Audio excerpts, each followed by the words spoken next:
So, we are ready to go.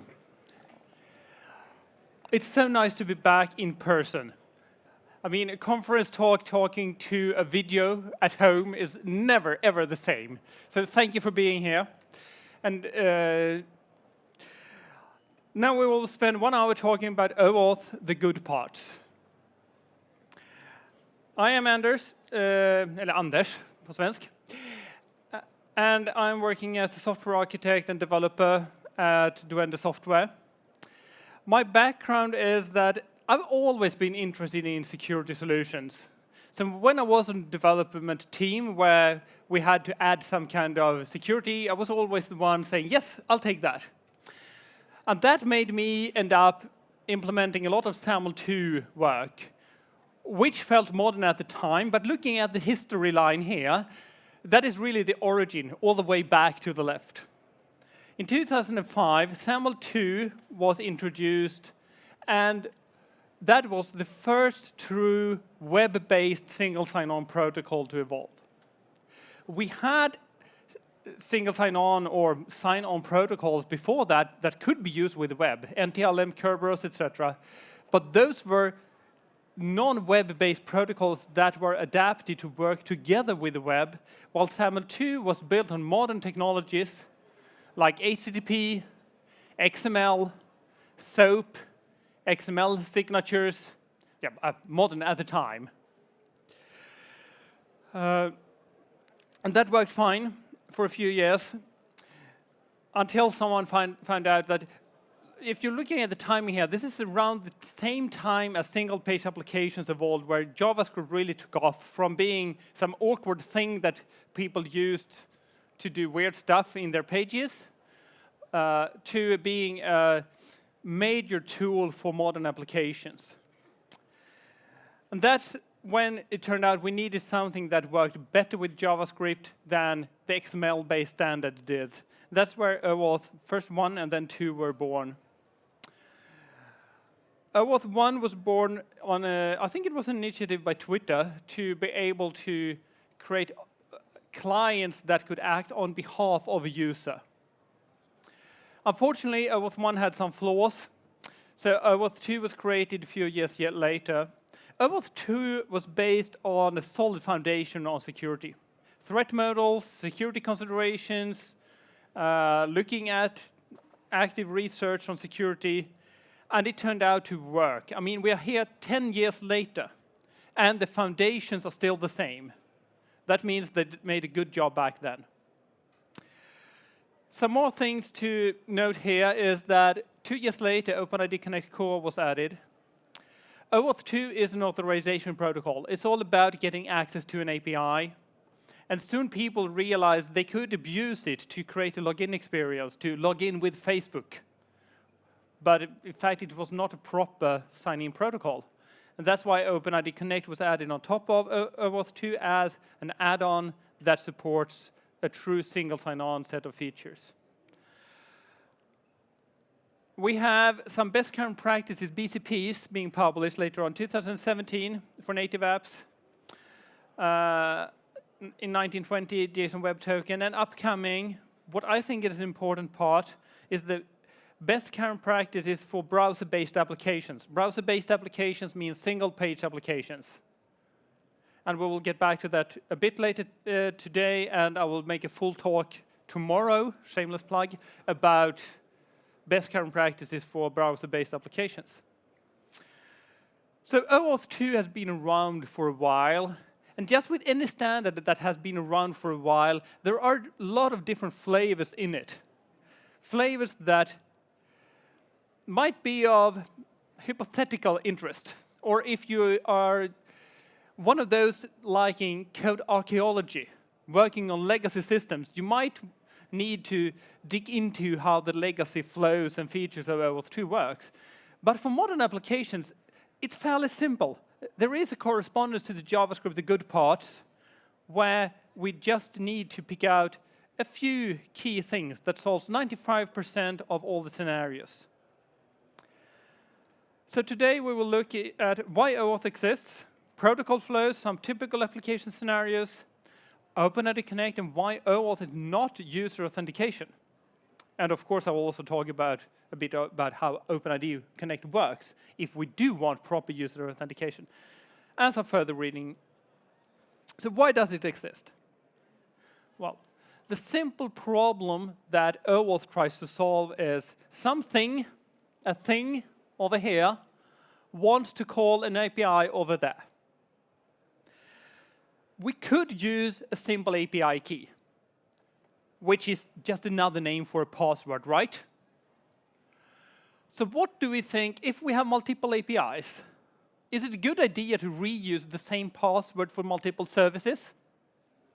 No. Is it a good idea to send our password in every single request where it's at risk for being stored in logs? If we send it as payload in a post body, for example, it might be logged by a web server. It's not a good idea. We do not want to send our precious password all over again. Our precious password should be used once to establish a session or retrieve a token. And then we should use something less valuable, and that's a token. Something that proves that we once had the password. So what is a token? And I'm happy to show you a SAML2 assertion. This slide both shows an example of a token and the contents that are needed in the typical token. But I also think it's a splendid example of why SAML2 is horrible, because it's so much other stuff in here compared to more modern token formats. A token should contain an issuer and a signature. Who issued this token? And a digital signature proving that it was actually this entity that issued the token and that the token has not been tampered with after issuing. It should contain a time window. And this token, this means I should update my slides, I think. This token was valid in 2015 in August. And it was valid for like half an hour. Which means it's perfectly fine to publish it here because it's would never be accepted anywhere else. No. It should contain scoping, which is where is this token valid? So remember, we had two issues with using our password or API key. One being that if it got stolen, it could be used forever. A token, if it is stolen, this token was only valid for half an hour. Access tokens are typically only valid for half an hour, maybe up to an hour. And after that, they are worthless for an attacker that stole it. And they are also designated a specific API. Our password master credentials are probably valid for a multitude of APIs because we have access to multiple APIs, but the token is restricted. It's restrained. It's just valid at this specific API. So if that token is stolen, it cannot be used to call other APIs. We have some information in here on authentication. How was the user originally authenticated at the issuer? And claims, key value pairs, just information about the user. So what should go into claims? What should be put into an access token? It's entirely up to the consumer. So the contents of the access token should be whatever the API needs. So it's the API that dictates the contents. Ideally, the access token should be small, while on the same time contain everything the API needs to make authorization decisions. And typically, we do not want the API to have to make outbound calls to external services due to latency to make authorization decisions. So when the API receives an access token, the information in the access token combined with any information it has in its own storage should be enough to make all authorization decisions. In OAuth 2, we have some, before we proceed, I want to just get some basic architecture and especially terminology. We're talking about the API, but the OAuth term is actually resource server. and authorization server. Then we have clients. Clients are things. A client is never a human being or user. A client is a thing that communicates with the authorization server and the resource server. Clients could be a browser, it could be a mobile app, it could be a server running in the data center. These have some different properties. The red ones here are what we call public clients. The reason is that anything that runs in the browser, a single page application, the source code of that is publicly available. When my browser gets to run the single page application, it first has to download it off a public place. And then I am a developer. I can, of course, use the browser developer tools to inspect the code of the single page application. I can inspect the local storage. I can inspect anything that happens in the browser and affect it and tamper with it. That means that if we would put a client secret or password for the client in the bundle that is get downloaded with the single page application, that would not stay secret for very long, right? Same with the mobile app. I need to be able to download it to my phone, so from the App Store. So if I embed anything secret in the app code, it can be extracted. The server running in the data center, on the other hand, is confidential. We deploy it, it's under our control. We can have any kind of secrets, passwords, connection strings, whatever, configured in our confidential client.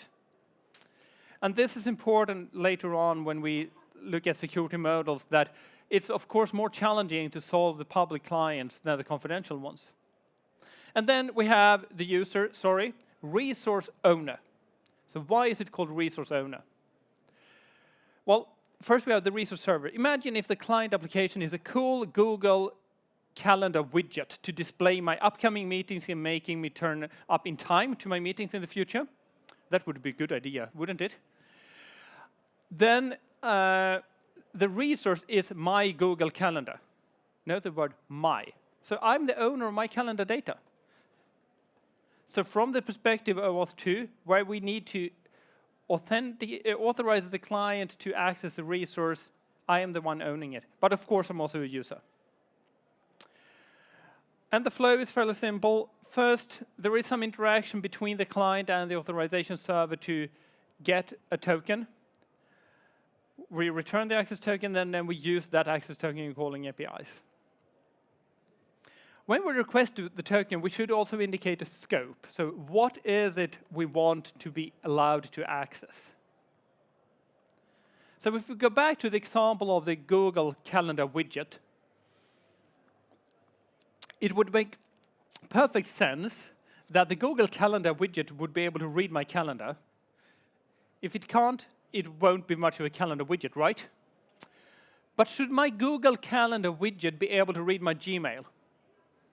Should the Google Calendar widget be able to send emails on my behalf without me knowing that?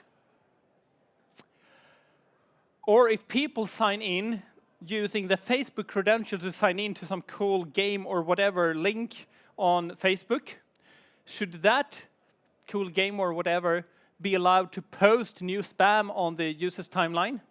No. That's why scope is important. We indicate with the scope what the access token should be valid for. Some examples are GitHub scopes, where we have, for example, the master user scope. Let's see if I can get a better pointer here. Pen. We have a user scope. Here it is. Here we have a user scope, which is the entire access to the user, but we have also partitioned it to do some lower, for example, read-only access to the user. So they've done a great job at GitHub at partitioning the scopes and setting up a design. But take a moment to look at the naming conventions. Is it user colon read or read colon user? Is it even colon or is it public underscore repo? Naming is hard. Google takes a similar approach, but they use full URLs to indicate the APIs. Then once we have the foundations, we have two protocol flows that we need to really care about that covers 95% of the cases we need. The first one is machine-to-machine communication. We have no interactive user present.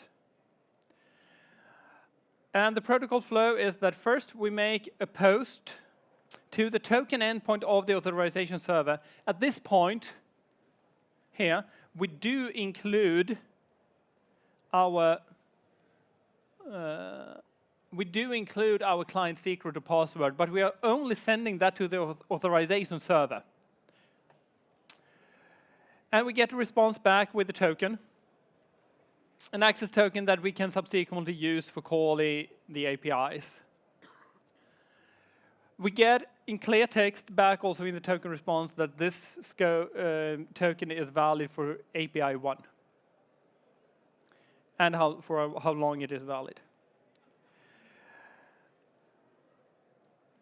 The contents of the tokens, if we decode it, looks like this, it's JSON. It's a header and it's a payload.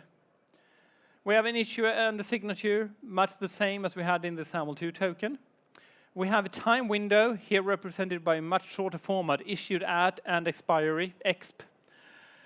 And we have the scope where it is valid, and also the client ID. When doing, client ID is just one of many possible claims that could be in here, some information about the client. When we do make authorization decisions on the API, should we look at the client ID specifically? Is that a good idea? No. It's like hard coding an admin username in your application. We're not doing that anymore. We are using roles, aren't we? Except if we are using Linux, then we still have user 0 with root, which is the admin user. But everybody else has moved on to using assigned roles for permissions. Same with APIs. We should use the scope parameters as the authorization decision base for the authorization decision. This token is then transmitted via the authorization header or form body. And then we have some access token processing rules. What should we do? The first and most important thing is the access token is something between the authorization server and the API. As a client application, I should never ever look into it. The format of the access token might even not be a JWT or anything that is documented. In fact, it used to be at least that Microsoft Azure Active Directory, when you got an access token for, if you create an application of your own and register with Azure AD, it will issue JWTs, standard tokens that is easily consumable. But the tokens that are used for Microsoft Graph, for Microsoft's own APIs, are in another undocumented format, or at least they used to be. You couldn't inspect them. You couldn't do anything with them. I think that was deliberate. When the API receives the token on the other hand, it should validate the signature so that it is not tampered with. It should validate that it is an allowed signature. This is important. Don't use legacy crypto that are not considered strong anymore. And there is actually one interesting weakness or flaw that has been found in OAuth implementation. That is that in OAuth 2, there is a signature algorithm named none. It was introduced in the standard for testing purposes. So you would be able to run flows without having to do all the overhead of creating a signature. So if you have a compliant OAuth 2 library that allows all signatures in the spec, that library will also allow non-signed tokens because the none algorithm is valid. Of course, it should not be blocked. A client configuration should, of course, block the none algorithm. We should check the type. Issuer must be what we expect. The current time must be within the time window defined by expiry and issued at, and the scope must be the expected value so that the token is actually for this API and not for something else. And then everything is fine, isn't it? Then we can use the token forever. No, not forever. It was an expiry. So this is where we get to a bit of HTTP geekiness. 4.1 versus 4.3. Both of these means you're not allowed, 401 and 403. But there is a huge difference in them. 401 means a teenager shows up at the pub and tries to convince the guard they are about 18, I think it's in Norway, to be able to enter. 403, on the other hand, is that a teenager shows up at the pub showing an ID card proving they are 16 and trying to convince the guard they should be let in anyways. So 401 means we have no idea who the user is. 403 means we have a perfect idea who you are and you are not allowed. And this can be used when we're handling token refresh and token expiry. Because we should, of course, not go and get a new token for every outbound API call. That would cause horrible latency. We should get a token and then reuse it for as long as it is valid. Once it's no longer valid, we need to get a new token. In the machine-to-machine scenario, it's extremely simple. We just make another call to the token endpoint. We can do this in two ways. Proactive, where we just keep track of the expiration time. And if we had a 1 hour expiration, after 55 minutes, we go and get a new token and use that instead. Or we could be reactive, wait for the 401, which indicates that the token was not accepted, and then retry. Proactive feels a bit better, but on the other hand, reactive, in a modern cloud-based environment, we always need retry logic because things fail. So we might as well build in retry logic for this as well. So that's what we have, the theory behind an application. And if we look at some code, what would it look like? Well, first we have the authority. Sorry, I should have switched to dark mode. It's horrible, isn't it? Let's see, it's the two tools. It's on the first page of the options. I'll just switch to high contrast and blue extra contrast, and I'll move it to the right monitor, of course.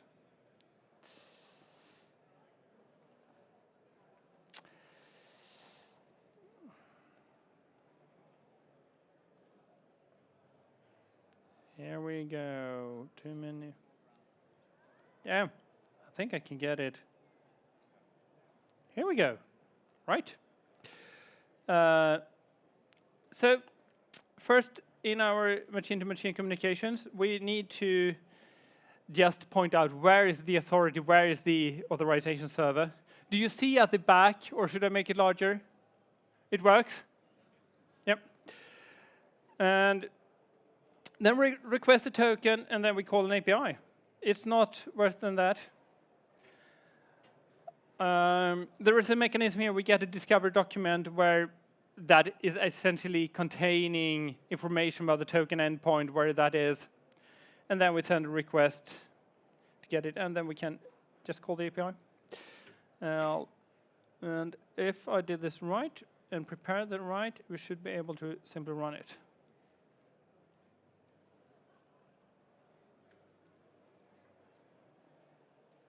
So here we go. We got a token response. And please note that in this JSON, we got this expires in. I mean, if we look at the actual token contents, we do have the expiry date in there. Why do we put the expires in the payload, also in the wrapping? Well, it is because the client is not expected to decode the token, but the client needs to know how the expiration time of the token.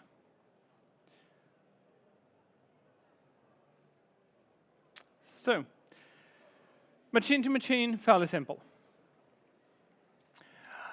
But how often are we interested in just machine-to-machine? We need a user involved, don't we? So we need interactive applications. We're using another flow called the authorization code flow, which is a bit more complicated. The good thing about the authorization code flow is that it turns out that it works for any kind of interactive application.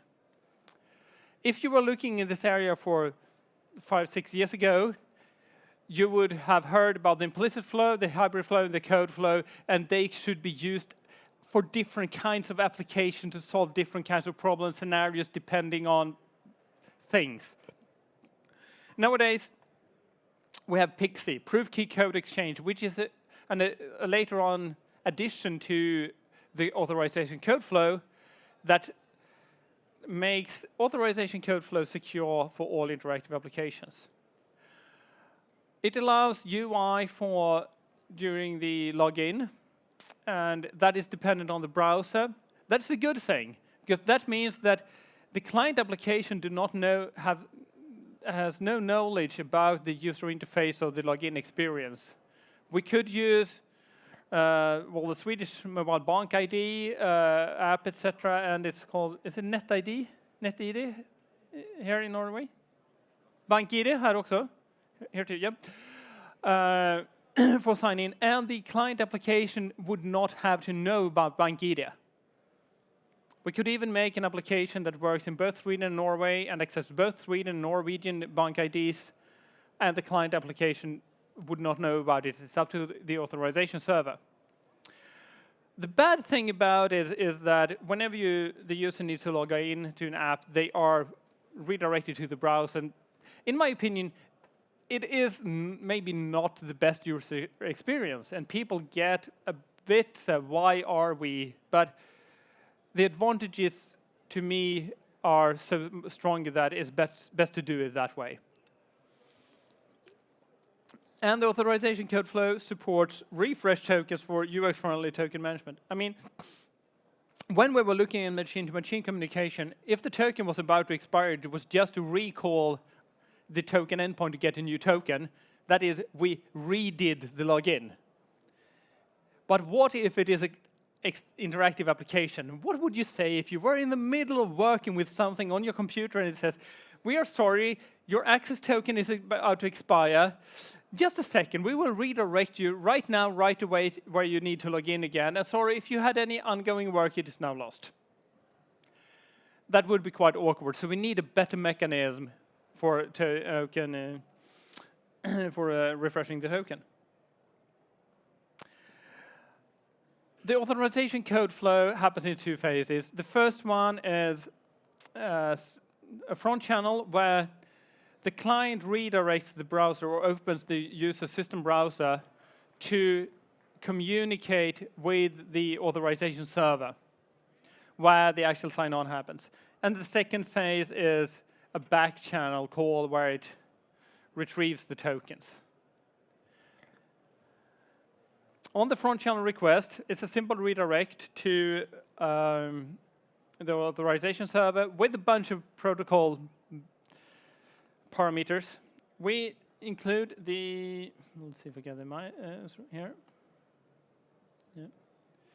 We have the client ID, who is the client, the redirect, where should we go as we're down, that the mode is code, what API or what scope do we want, a state that is just echoed back to the client so the client can correlate the answer, okay, I sent a request, what is this response for?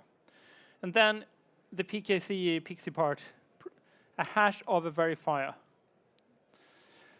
Let's come back to that when we look at the response. So then a couple of things happens on the authorization server. User authentication if required. The user signs on to the authentication server or authorization server. Then we have the consent screen where the user should carefully investigate what permission it gives to this bogus calendar viewing application that wants to read your Gmail, and approve it if it wants. The front channel response then is very basic. It just contains a code which is a handle representation of the authentication occurrence, and the state is echoed back. Now, the back channel request, the client makes a back channel request to the token, here we are, to the token endpoint, where it includes the code, ABC, that it got, and now it needs to prove that it is the right client actually redeeming the code. And this is a guard against code exfiltration attacks where someone somehow got hold of the code I mean, the code is passed over the client's browser. So if you have a bogus client, browser plugin, you have a cross-site scripting vulnerability on the site, things like that. You have a bogus, a malicious app installed on your phone that registers the same URL prefix.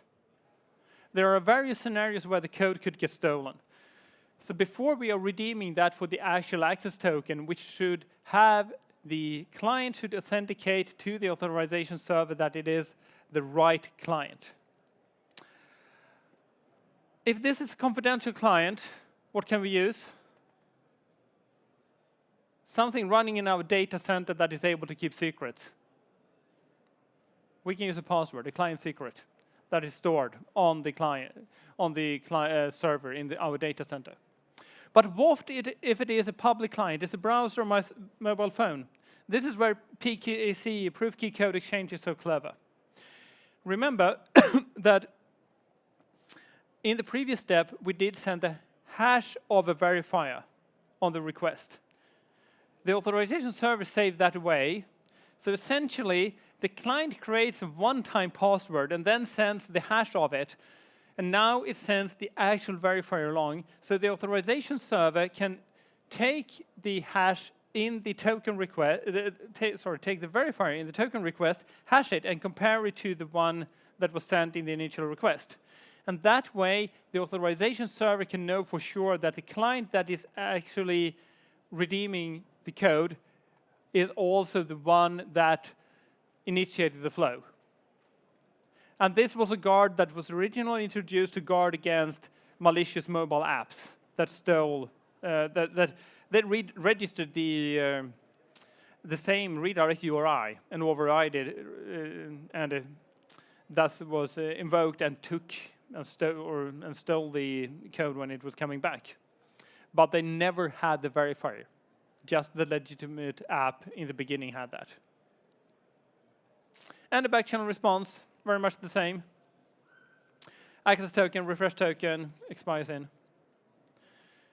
We have a user-centric access token. It looks very much the same as the previous token, with just a few additions. The subject ID.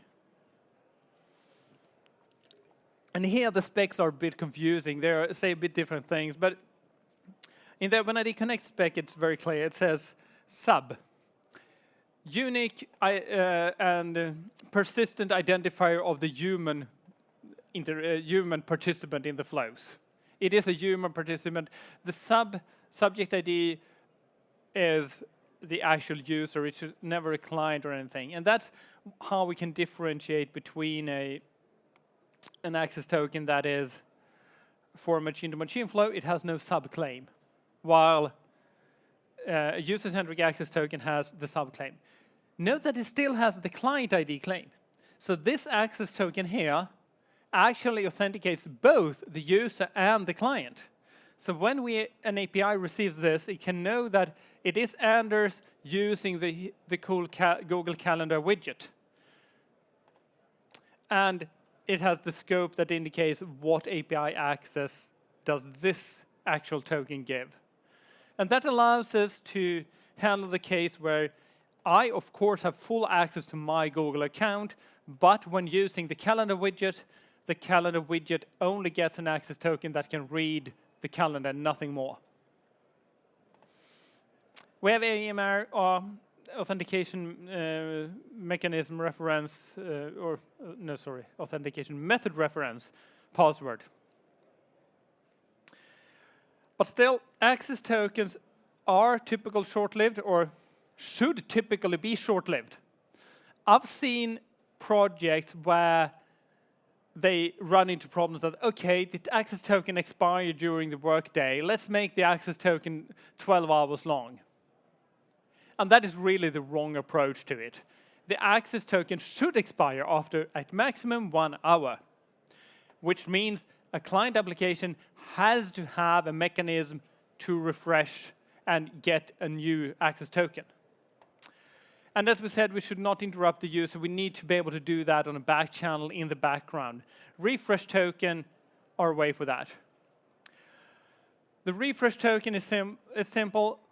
we just make another request to the authorization server, the token endpoint, sending in the refresh token that we got on the original request. And we are getting back a new access token and a new refresh token.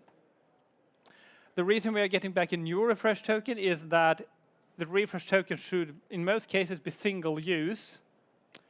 Because if I somehow steal your refresh token, and I manage to use it before you use it, then when your legitimate client comes along 5 minutes later to try to use it, we can detect that. We can detect that this refresh token was already used. And then we can invalidate also the new refresh token that I got. So we can detect that fraud and block it from further usage. So we said that the tokens should be short-lived in case they were leaked, right?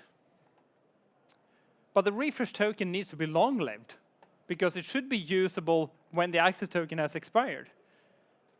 So there are actually two ways we can handle tokens. Either they should be short-lived if they can not be if they are valid as soon as we pass them out, or they should be revocable. We should be able to we can have a list where the user can actually see what refresh tokens do you have, and then remove a refresh token if we don't want that client to be able to acquire tokens in our name anymore. You actually all have seen this. If you go into your Google, GitHub, Facebook, Twitter account, anything, and you look for authorized applications, then you will have a list of applications. Those are actually a list of refresh tokens. And if you remove one of them, that application will not be able to get a new access token after that time. And we can revoke, we can of course also revoke tokens programmatically. For example, at uninstall all time or logout time for an interactive application, we might want to revoke the token.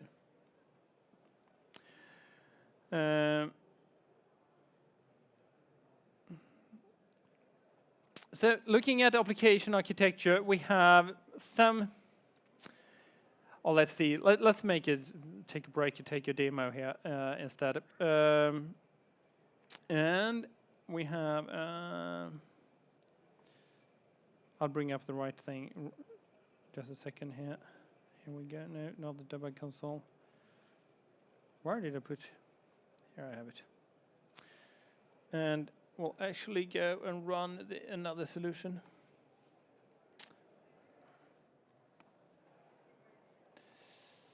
So let's run an interactive client. Debug, start new instance. And I have, of course, an identity server running in the background to be able to do this.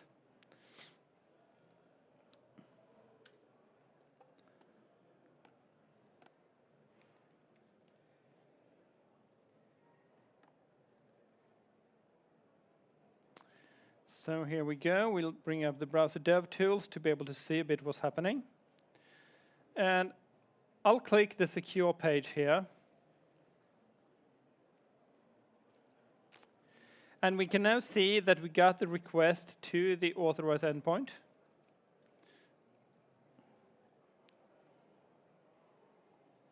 And if I remove that, it's usually possible to see something at least on the monitor.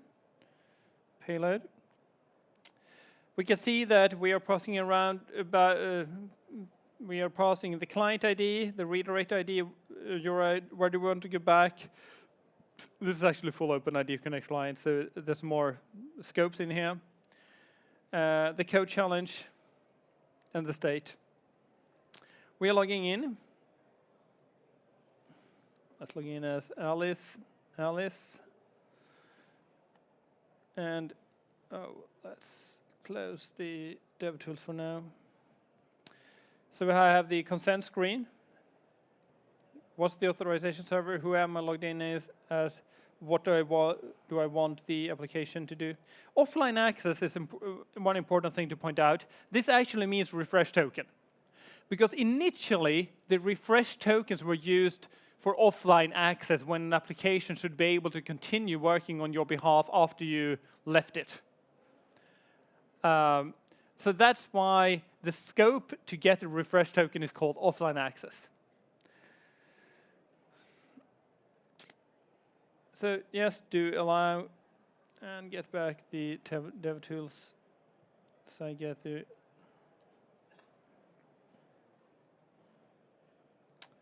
and that was not quick enough. Let's just do this. Yeah.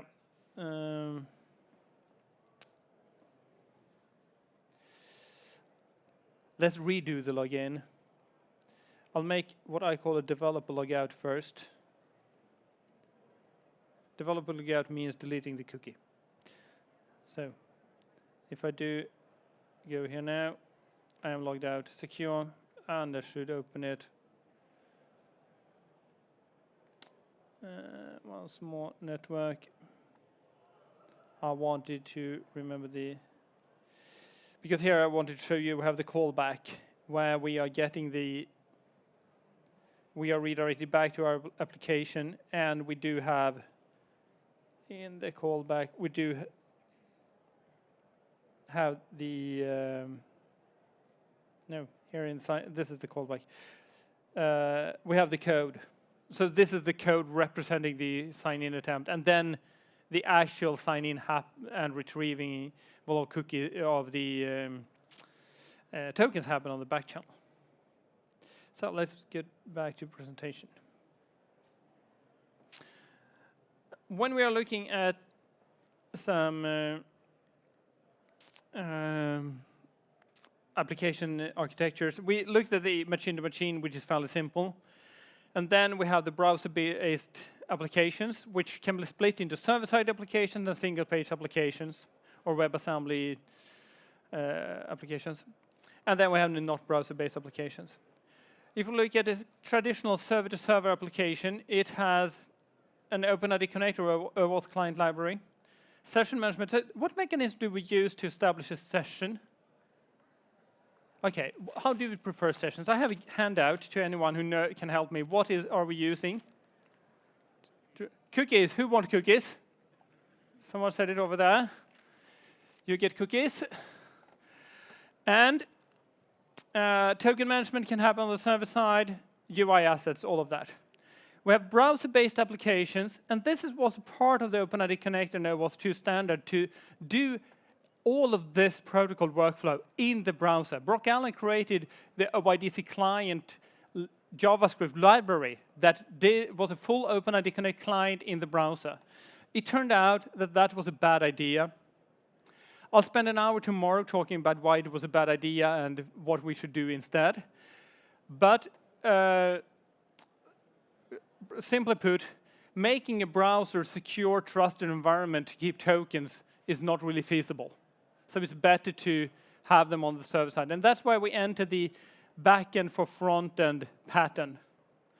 So at this stage, we would have to store the tokens in local storage, etc., that any script kid with access to the browser dev tools can read them, or malicious plugins. At this place, we store the session. We create the session server side. And once more, what did we do to create the session server side? Cookies. Who was first? Yeah.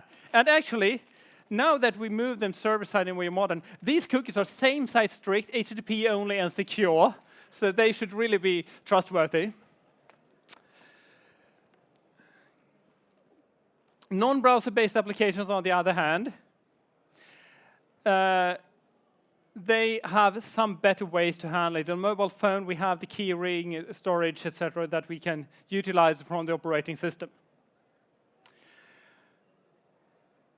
And so far, we have talked about API access and OAuth.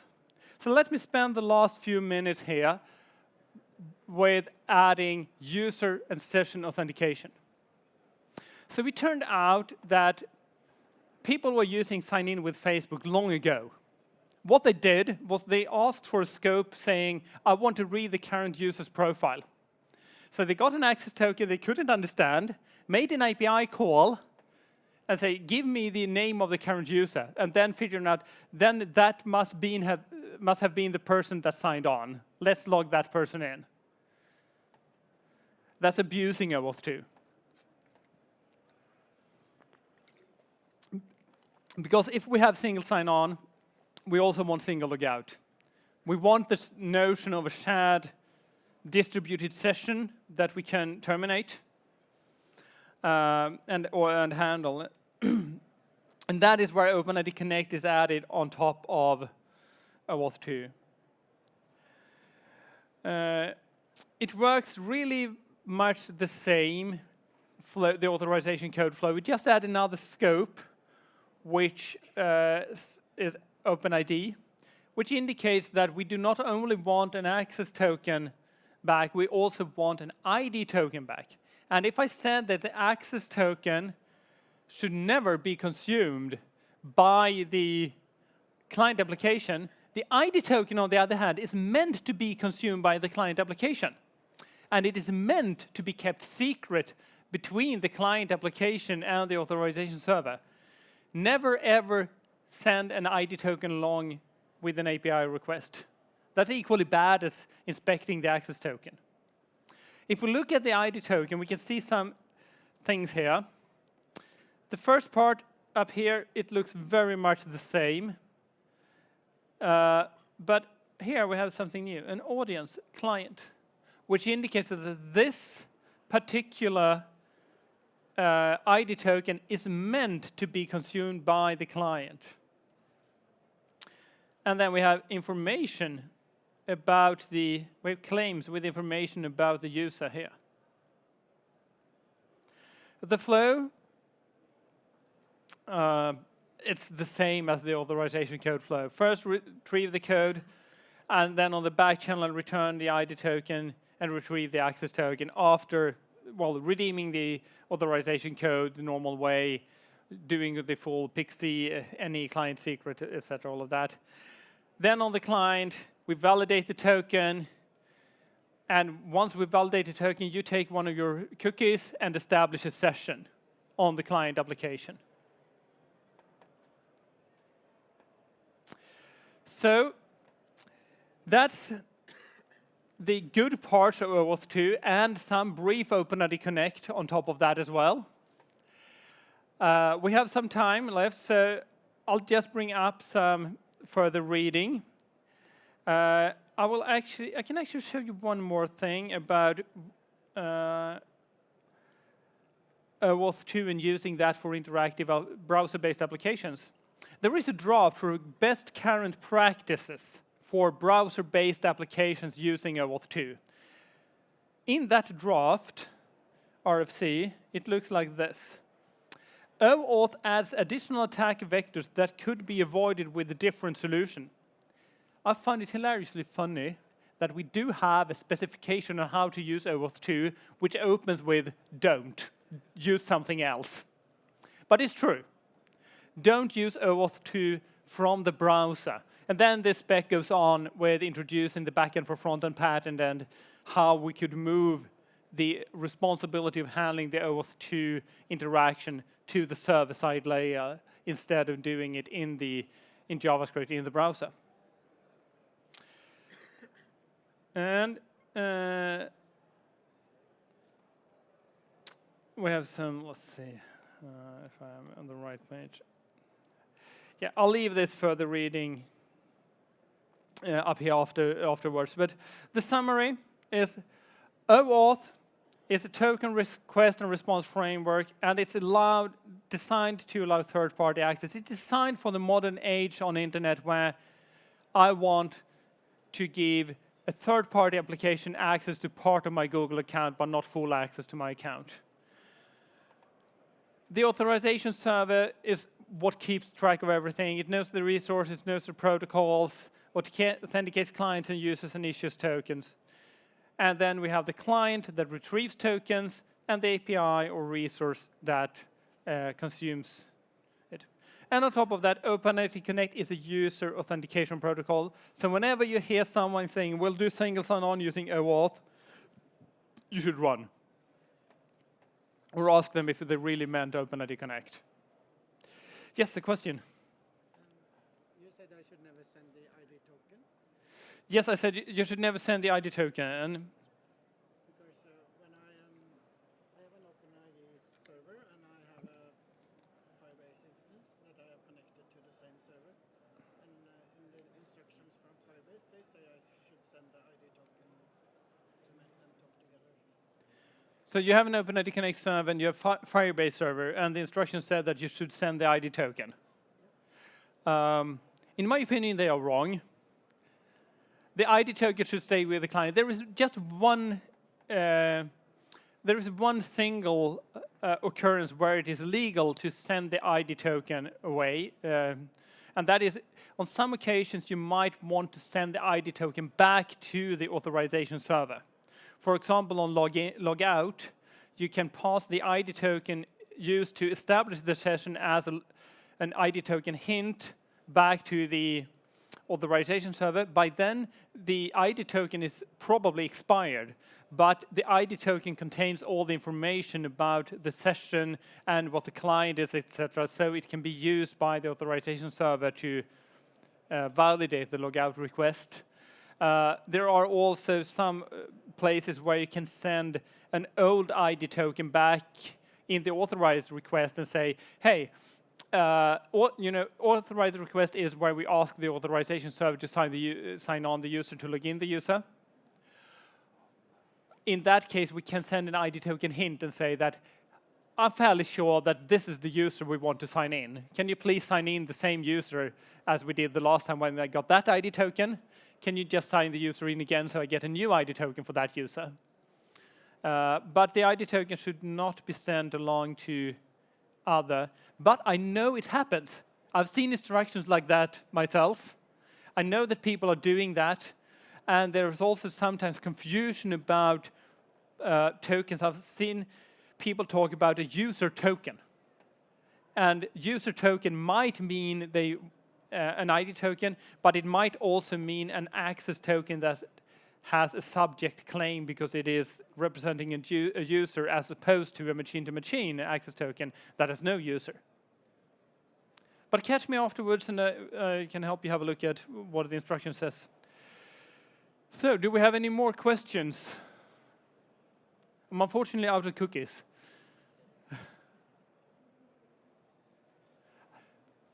It's hard to see back. I have to shout if there is. It's here!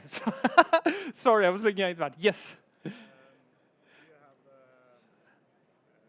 the strategies of renewing the token?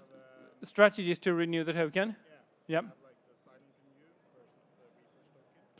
the silent renew versus the refresh token? Silent renew versus refresh token. So silent renew is part of the OpenID Connect session management specification, which is for JavaScript single-page applications, which relies on a hidden iframe, where the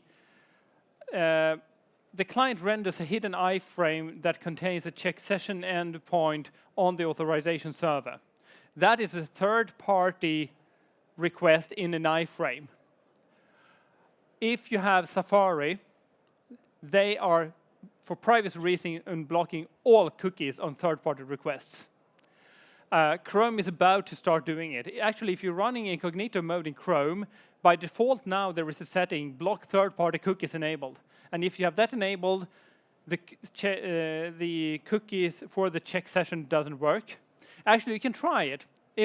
Anyone who has a Teams account, open Google Chrome, try to sign in to Teams in incognito mode with that third-party cookie blocking enabled. We can try. Let's get a browser in an incognito window, teams.microsoft.com. And, sorry, I need to just check that I have the switch on. No, I didn't, because I'm using this with various applications where I need it to work. Where is my mouse pointer? Here it is. So here we go. I'll flip that block third-party cookies. Teams.microsoft.com. And log in. I'll use a valid account.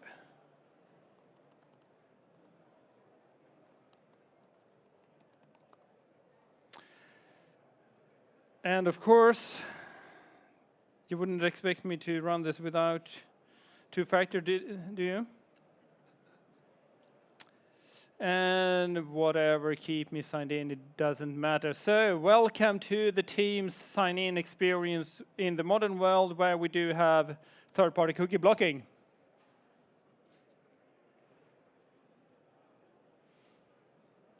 It showed something, it didn't it? It showed something again. We found a problem. Please try, okay, try again, it tries again. So what's happening here is that the Teams application uses the check session mechanism with the hidden iframe, so it is signed in. And immediately when it is signed in, it opens that check session iframe to see, are we still signed in, to detect a logout. But since third-party cookies are now blocked, that iframe signals you are signed out. And it goes back to change the settings in your browser, please. My suggestion is go to my talk tomorrow at the same time in room 4, I think it is tomorrow, and learn about the backend for front-end pattern, which is the right way to solve it. And we'll talk more about cookies tomorrow.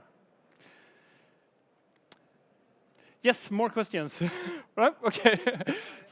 You have another question? Yeah, we can take that one. Yeah, in fact, we are still using OAuth client. You are still using OAuth client? Don't do that, or should I join the session tomorrow? The OAuth client JS is archived, the project. I mean, it's an excellent project by Brock, but he got sick of maintaining it and keeping up with all the quirks of the different browser vendors that did new stuff, etc. So you should join the talk tomorrow. I might have more cookies. And, well, I look forward to see you tomorrow. Thank you.